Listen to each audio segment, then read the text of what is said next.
Welcome students, you are watching your own channel AS classes. आप देख रहे हैं आपका अपना चैनल एएस क्लासेस और मैं अशोक शर्मा फिर हाजिर हूं आपके सामने एक और नया एजुकेशनल वीडियो लेकर। ये एजुकेशनल वीडियो हमारे प्रीवियस वीडियो का एक पार्ट है, क्योंकि उसमें वो टॉपिक जो कंप्लीट नहीं हुए थे वो इस वीडियो में हम लोग कंप्लीट करेंगे। तो देखते हैं कि हमारा जो टॉपिक कंप्लीट नहीं हुआ था उसमें सबसे पहला जो टॉपिक था वो कौन सा था। सबसे पहला टॉपिक हमारा जो बचा था वो था WTC अटैक 9/11। ठीक है, WTC अटैक 9/11 जो है उसको देख लेते हैं, समझ लेते हैं आखिर वो क्या है। WTC अटैक 9/11 जो है ये यूएस हिस्ट्री का डार्केस्ट डे अटैक माना जाता है। क्यों डार्केस्ट डे माना जाता है, तो देख लेते हैं आखिर ये 9/11 क्या है। 9/11 है 11 सितंबर 2001 की डेट, जिस दिन यूएस के ऊपर एक अटैक हुआ था। उसकी जो वर्ल्ड ट्रेड सेंटर की बिल्डिंग थी उस बिल्डिंग के ऊपर अटैक हुआ था। इसी अटैक को WTC अटैक के नाम से जाना जाता है। क्लियर? तो देखते हैं कि क्या है 11 सितंबर 2001 और यहां हमने लिखा है 9/11। तो इस चीज में कंफ्यूज होने की जरूरत नहीं है, क्योंकि अमेरिका में डेट का जो फॉर्मेट है उस फॉर्मेट में मंथ पहले आता है और डेट बाद में आती है। हमारे इंडिया में इसका अपोजिट है, हमारे यहाँ पहले डेट आती है फिर मंथ आता है। इसलिए इसमें कंफ्यूज होने की जरूरत नहीं है कि मैंने यहाँ लिखा है 11 सितंबर 2001 और यहाँ है 9/11। क्लियर? देखते हैं आखिर क्या हुआ था इस दिन, पर्टिकुलर दिन। इस दिन 19 हाईजैकर्स ने जो यूएस के 4 कमर्शियल प्लेन्स थे उन 4 कमर्शियल प्लेन्स को हाईजैक कर लिया था। और हाईजैक करने के बाद उन्होंने ये प्लान बनाया था कि इन चारों प्लेन्स को यूएस की डिफरेंट बिल्डिंग्स के साथ टकराया जाएगा, वहां पर जाके उसको क्रैश किया जाएगा। तो देखते हैं आखिर उन 4 प्लेन्स को किन किन पर्टिकुलर एरियाज में ले जाया गया और कहां कहां उसके साथ उनको क्रैश किया, किन बिल्डिंगों के साथ। तो देखते हैं सबसे पहले हमारे को 2 एयरक्राफ्ट के बारे में दिया है कि ये जो 2 एयरक्राफ्ट थे, इन दोनों एयरक्राफ्ट को यूएस की जो वर्ल्ड ट्रेड सेंटर बिल्डिंग है जो कि न्यूयॉर्क में स्थित है, उस पर्टिकुलर बिल्डिंग के 2 टावर्स, नॉर्थ और साउथ टावर पर जाकर दोनों प्लेन्स को जाके क्रैश किया गया। क्लियर? इसके बाद जो थर्ड प्लेन था उस थर्ड प्लेन को यूएस की जो पेंटागन की बिल्डिंग थी, पेंटागन की बिल्डिंग कौन सी थी इसको हमें अच्छी तरह पता होना चाहिए। ये वो बिल्डिंग है जो यूएस के डिफेंस डिपार्टमेंट का हेडक्वार्टर है। और यूएस डिफेंस का हेडक्वार्टर होने के बावजूद जो हाईजैकर्स थे उनका फुल प्रूफ प्लान था कि उनको वहां पर एक प्लेन क्रैश करना है और उन्होंने इस थर्ड एयरक्राफ्ट को उसी पेंटागन बिल्डिंग पर जाकर क्रैश किया। क्लियर? इसके बाद रहते हैं फोर्थ प्लेन के बारे में। जो फोर्थ का एयरक्राफ्ट था वो वहीं पर पेनिसिल्वेनिया नामक स्थान पर गिर गया और वो किसी बिल्डिंग के साथ क्रैश नहीं हुआ। इस पूरे पर्टिकुलर इंसिडेंट को ही ये 4 प्लेन्स का जो हाईजैक हुआ था 19 हाईजैकर्स द्वारा, जो कि अरेबिया के थे, उन पर्टिकुलर प्लान को जो हाईजैकिंग के बाद अलग अलग बिल्डिंग्स पर क्रैश किया गया, इसी को यूएस की हिस्ट्री में WTC अटैक 9/11 के नाम से जाना जाता है। देखते हैं WTC अटैक का क्या रिजल्ट निकल कर आया, क्या उसका इफेक्ट हुआ यूएस की हिस्ट्री पर। तो देखते हैं सबसे पहला जो इफेक्ट था वो ये था कि लगभग 3000 लोग इन अटैक्स में मारे गए। यूएस के लगभग 3000 लोग इन अटैक में मारे गए और इन अटैक्स को कंपेयर किया गया 2 वर्ल्ड की और अदर अटैक्स के साथ। जो पहला है वो है British burning of Washington to DC in 1814। वो इसलिए इनके साथ कंपेयर कर रहे हैं क्योंकि मरने वालों की जो तादाद थी वो दोनों की काफी भारी थी और दोनों वर्ल्ड की सभी वर्ल्ड की कंट्रीज पावरफुल कंट्री थी।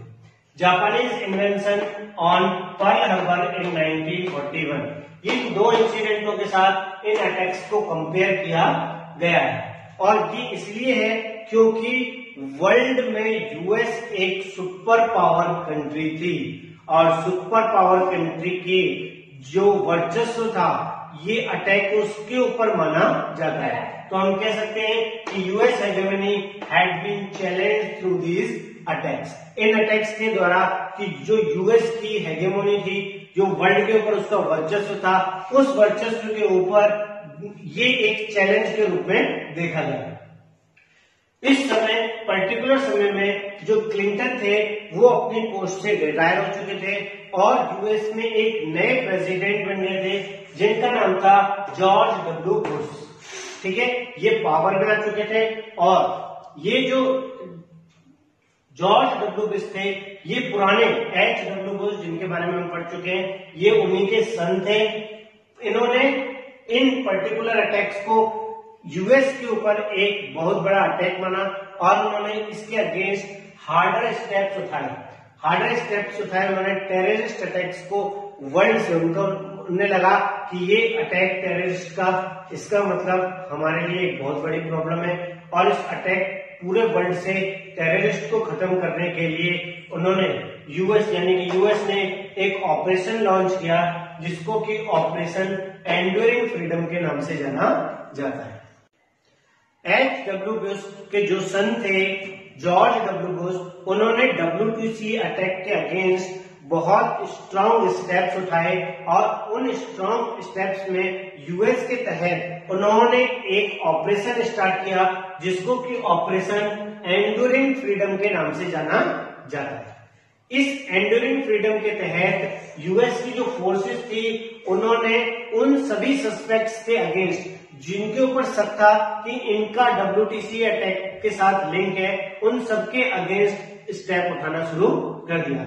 इसमें दो इंपॉर्टेंट थे, एक अलकायदा ग्रुप, एक ऐसा टेररिस्ट ग्रुप जिसकी वर्ल्ड वाइड ब्रांचेस थी, और दूसरा तालिबानी ग्रुप जो कि अफगानिस्तान से रिलेटेड था। इन दोनों को टारगेटेड रखकर यूएस ने अपनी फोर्सेस को भेजना शुरू कर दिया, इनके ठिकानों पर दबिश देनी शुरू कर दी और इसमें जल्दी ही अफगानिस्तान के जो तालिबानी थे उनके जल्दी ही पैर उखड़ गए। और ये देखने को मिलता है कि वर्ल्ड में आज भी इन दोनों ही ग्रुप्स के जो वर्कर्स हैं या हम कहें इस पूरे ग्रुप्स के जो बासिंदे हैं वो अभी भी समय समय पर पश्चिमी देशों के ऊपर अटैक करते रहते हैं, जिससे हम कह सकते हैं कि इनकी जो सक्रियता है वो आज भी बनी हुई है। अब देखते हैं और क्या क्या चीजें की गई एंड्यूरिंग फ्रीडम के तहत। दूसरा ये था कि जो यूएस था उसने अपनी फोर्सेस को ऑल ओवर वर्ल्ड में भेजा और जिनके ऊपर शक था, जिन लोगों के ऊपर शक था, उनको वहां से उठा के डिफरेंट प्लेसेस पे जो जेल थी वहां भेजना शुरू कर दिया। और जिन कंट्रीज से इनको उठाया जाता था, कभी कभी तो उन कंट्रीज को भी ये नहीं पता होता था कि हमारे यहाँ से कुछ लोगों को उठा लिया गया है। ठीक है, इसके बाद ये भी था कि जो प्रिजनर्स थे उनको डिफरेंट जेलों में भेजा गया, जिसमें से एक जेल का नाम हम लोग क्लास 9th में सोशल साइंस में पढ़ के आए हुए हैं, ग्वांटानामो बे। हम अच्छी तरह जानते हैं ये एक नेवल बेस था यूएस का जो कि क्यूबा में स्थित था। इसको भी जेल के तौर पर इस्तेमाल किया गया और यहाँ पर सभी उन कैदियों को, उन प्रिजनर्स को जिनको पकड़ के लाया गया अलग अलग कंट्रीज को, उनको यहाँ पर रखा गया। और सबसे बड़ी बात यह है कि इन प्रिजनर्स से मिलने के लिए यूएन के रिप्रेजेंटेटिव्स को भी परमिशन नहीं दी गई। इसके अलावा इन प्रिजनर्स को ना तो इंटरनेशनल लॉ और ना ही यूएस लॉ किसी की भी प्रोटेक्शन प्रोवाइड नहीं की गई। क्लियर? इसका मतलब ये हुआ कि एक ऐसा ऑपरेशन था जो कि वर्ल्ड में जितने भी टेररिस्ट कंटेंट्स हैं उनके अगेंस्ट ये एक्शन लिया गया। इसी वजह से जो जॉर्ज डब्ल्यू बुश है उन्होंने इसको the global war on terror की संज्ञा भी दी गई है। क्लियर? ये था हमारा enduring freedom, operation enduring freedom. Clear? अब आप अगर इसको नोट करना चाहते हैं तो मैं आपको कुछ समय दे रहा हूं, कुछ टाइम दे रहा हूं, आप इसको नोट कर सकते हैं।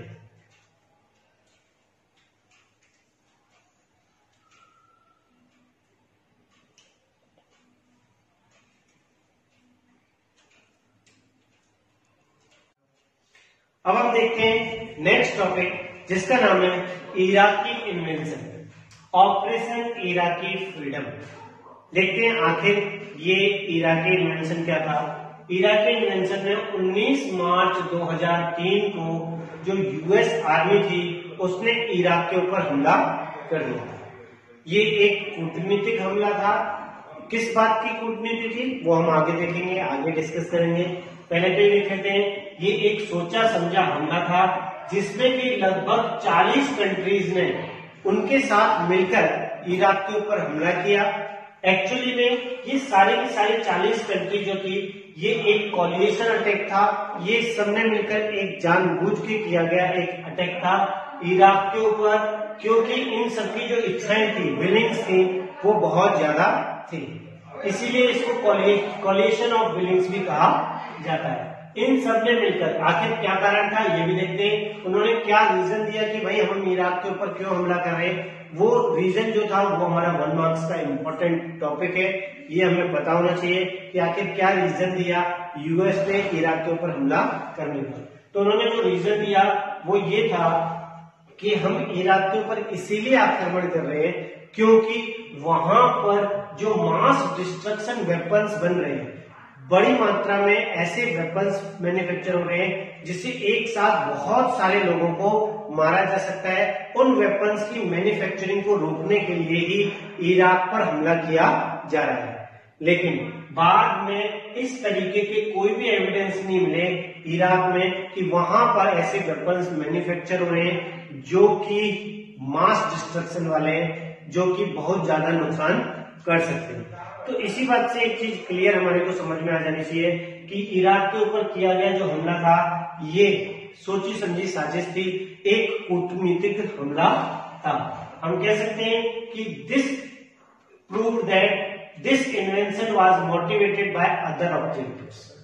ये कुछ और ही कारण था कि क्यों इराक के ऊपर हमला किया गया।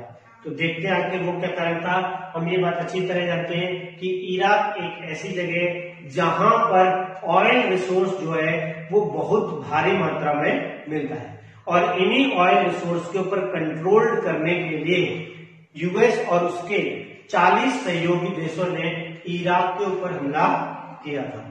क्लियर। और इसी को हम कहते हैं Iraqi invention, operation Iraqi freedom. Clear.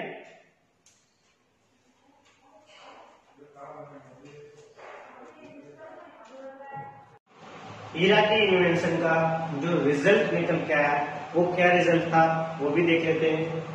जो सद्दाम हुसैन की गवर्नमेंट थी इराक में वो सरकार गिर गई, और इसके अलावा यूएस के लगभग 3000 जो खुद के सैनिक थे वो इस अटैक में मारे गए। और ऐसा अनुमानित है, ऐसा माना जाता है कि जो इराक में कैजुअलिटीज हुई वो बहुत ज्यादा थी, और लगभग 50,000 जो सिविलियंस थे वो इस युद्ध में मारे गए। 50,000 सिविलियंस का युद्ध में मारा जाना किसी देश के लिए एक बहुत भारी क्षति थी। और हम ये भी कह सकते हैं कि ये जो इराकी इन्वेंशन था ये यूएस का एक वही पार्ट था जो वो पूरे ग्लोबल लेवल पे टेरर के अगेंस्ट जो उसने युद्ध स्टार्ट किया था वो युद्ध हम इसको मान सकते हैं। इसके बावजूद ये भी देखने को मिला कि इसके बाद वहां पर जो सिविलियंस थे उनको शांत करने में यूएस की जो आर्मी थी वो शांत नहीं कर पाई, मींस वो उनका विद्रोह नहीं रोक पाई। क्लियर। आप चाहो तो इन पॉइंट्सों को नोट कर सकते हैं, तो नोट कर लीजिए।